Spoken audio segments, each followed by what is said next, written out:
കച്ചവടം ചെയ്തിട്ട് കടത്തിൽ മുങ്ങിക്കിടക്കുന്ന ഒരാളാണ് നിങ്ങള്. എടാ അന്നെക്കാട്ടിയും വലിയ കടത്തിൽ മുങ്ങിക്കിടക്കുന്ന ഒരാളാണ് ഞാൻ.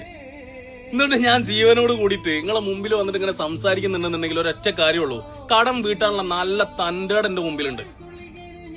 വാപ്പായിട്ടും വാപ്പാന്റെ വാപ്പായിട്ടും ഒരിക്കലും കുറെ പൈസകളൊന്നും ഉണ്ടാക്കി വെച്ചിട്ടില്ല. പക്ഷെ വാപ്പ തന്ന ഒരു കാര്യം ഉണ്ടായിരുന്നു, നല്ല കരുത്തോട് കൂടിയിട്ട് മറ്റുള്ളവരുടെ മുമ്പിൽ ഫേസ് ചെയ്ത് നിൽക്കണം എന്നുള്ളത്. എന്റെ വാപ്പ അങ്ങനെ പറഞ്ഞില്ലേ?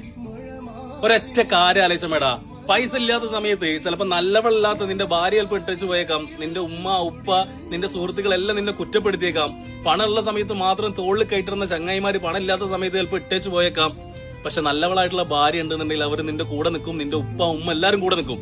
ആരും ഇല്ലാന്നുണ്ടെന്നുണ്ടെങ്കിൽ ബാക്കിൽ നിന്ന് മുമ്പിൽ നിന്ന് 1000 പട്ടികൾ കുരച്ചു കഴിഞ്ഞാൽ ഒരു കാര്യം ആലോചിച്ചാൽ മതി, ഒരു സാമ്രാജ്യത്തിന്റെ ഭരണാധികാരി നീയാണ്. നീ വിചാരിച്ചു കഴിഞ്ഞാൽ ആ കടക്ക് സിമ്പിളായിട്ട് വീട്ടാൻ പറ്റും.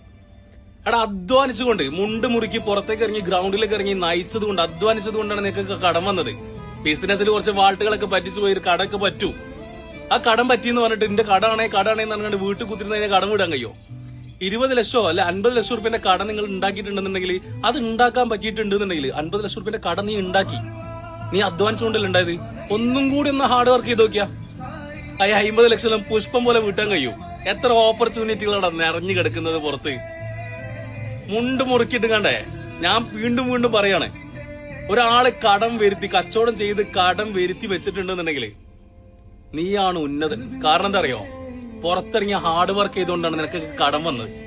വീട്ടിൽ കുത്തിരുന്നിട്ട് ജനിച്ചപ്പം തന്നെ വാപ്പാന്റെ ഉപ്പാന്റെ ഒക്കെ പൈസ കണ്ടിട്ട് സ്വർണ്ണക്കാരന്റെ ആയിട്ട് ജനിച്ചോനിക്കൊന്നും ഈ പൈസന്റെ വാല്യൂ പറഞ്ഞാൽ എന്താന്നുള്ളത് മനസ്സിലാവില്ല.